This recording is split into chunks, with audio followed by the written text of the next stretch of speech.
Yes. Explain байна. Тэгээд түн цагуудыг та мэдж байгаа.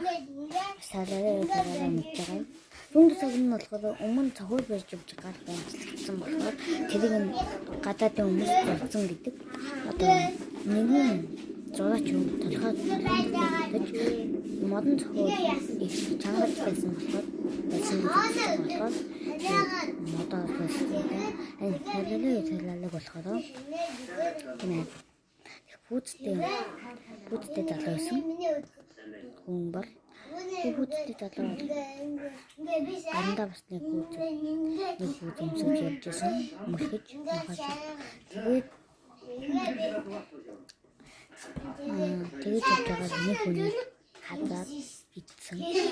Тэгээд хүүхдийн тагч явуулах шууд тавьдаг болсон. Энэ бүгд ингэ цагдаад байгаа. Тэгээд нөгөө модоор юмас яасан. Нөгөө яхад одоо магц магчин загас гэж цаа бүжиг сусан байдаг. Бомбастэй кокодил нисгэж юусан шилдэг нисгэж явж байгаа. Тэш хөвгөнгөө хатчихжээ. Тийм тэгвэл насаад насаад ягаа